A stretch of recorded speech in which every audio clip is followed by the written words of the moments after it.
Everybody has a moment where you had an experience, maybe it was puppy love like that, or maybe it was more serious love that did not end up the way you thought.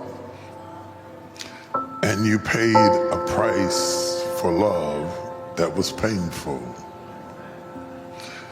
I heard somebody say, and I understood the context in which they meant it, they said that love doesn't hurt, that they're talking about domestic violence, and I agree with them totally about that. But I don't like the statement out of context, because love does hurt. Love hurts. It hurts to care. Love hurts so bad that it's the funniest thing. We have the oddest relationship with it.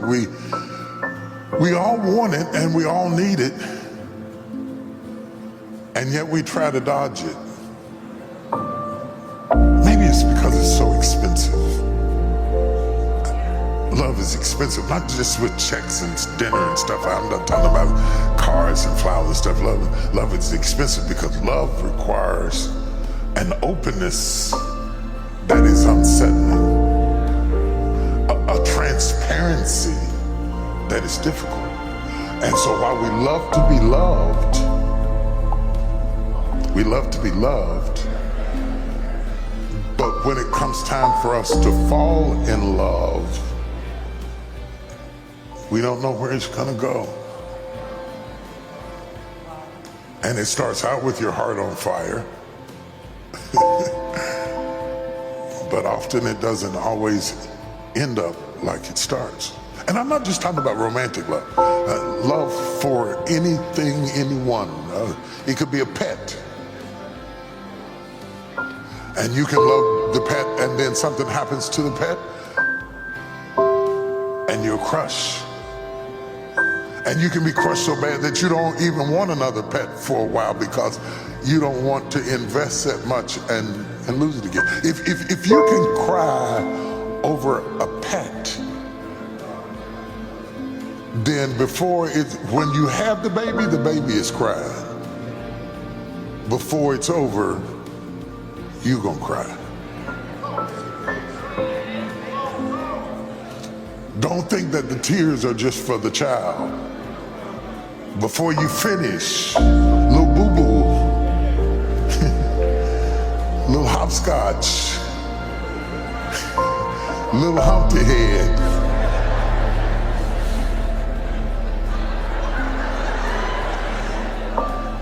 will break your heart.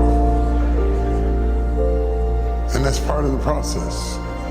And it determines how tough your love is, how you respond, tough being strong, to the challenging times of love, to the rejection of love, to the isolation of love, to the expense of love.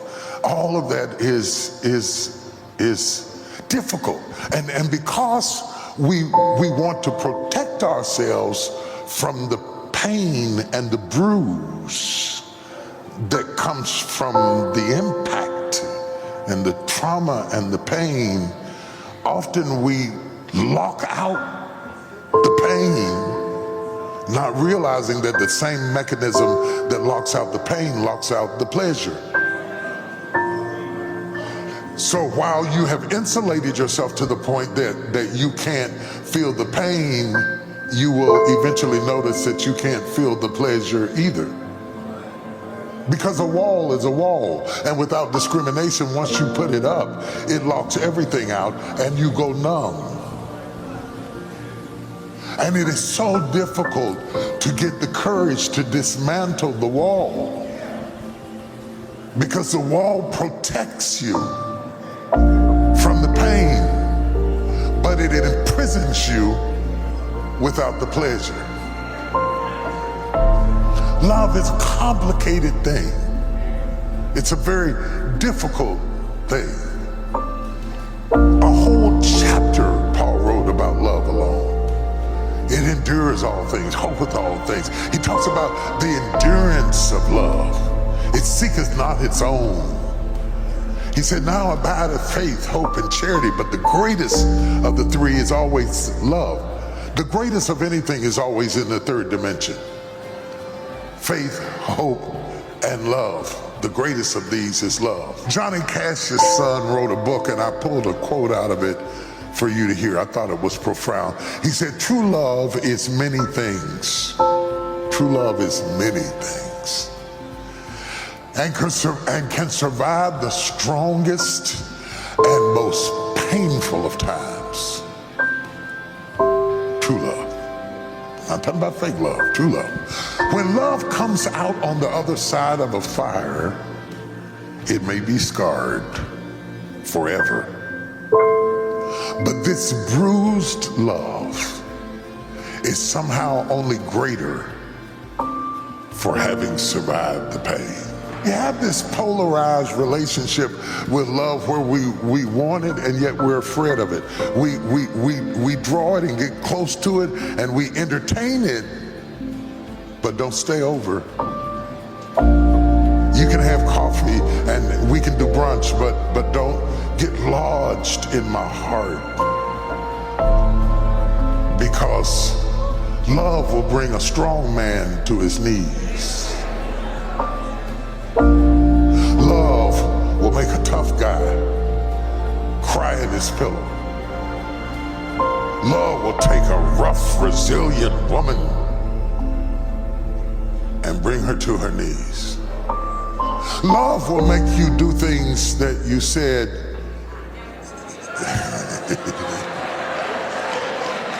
you would never do. Love will make you take things that you thought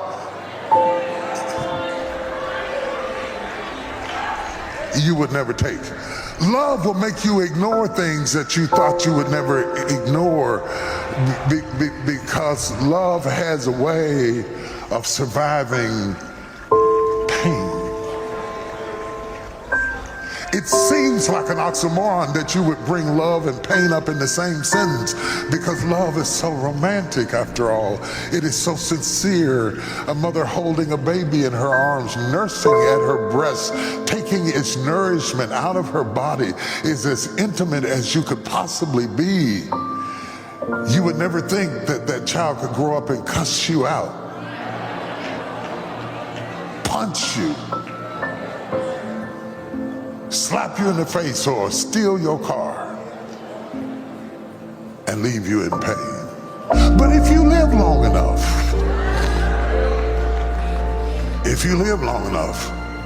or if you let them live long enough,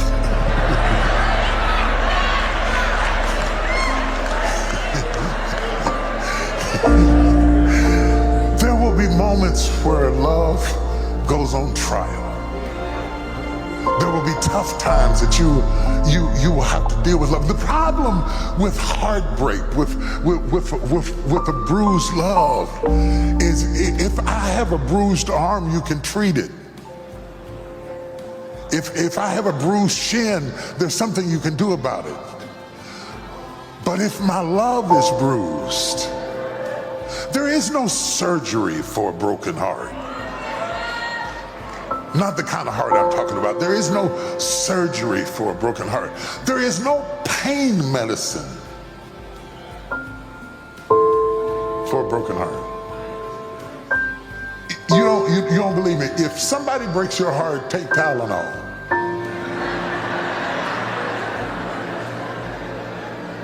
See if it'll do you any good. The vulnerability of the heart is hinted at in the human body itself. The human body itself hints at the vulnerability of the heart because the heart is surrounded by a rib cage, the physical heart. It's surrounded by a rib cage to protect the physical heart, because the physical heart is powerful, keeping you alive, pumping blood to the furthermost part of your body. Miles and miles of arteries and veins and circulatory systems are at the mercy of the power of the muscle of the heart to pump blood, and any place it doesn't reach, you're going to have a problem, even if it's your toe. And how could a heart be so powerful and yet so sensitive just a few weeks ago, football player playing on the field and impacted his chest, had 2 heart attacks before they could get him to the hospital because the heart is powerful but vulnerable. Surrounded by the rib cage, the ribs are connected to the sternum with a strong, somewhat flexible material called cartilage. It's designed in such a way so that the rib cage helps to protect the organs in the chest, such as the heart, the lungs, from damage. God knew to protect the physical heart. Even though the heart is strong, it is vulnerable. I want to dwell on that. Even though the heart is strong, it is vulnerable. If I am to become the heart of God, that means I must be as strong as I am vulnerable. If I lose either one of them, I cease to represent the heart of God. If I go for the strong and let go of the vulnerable, I don't reflect the heart of God. I mistake it up under the false identity of being a strong woman.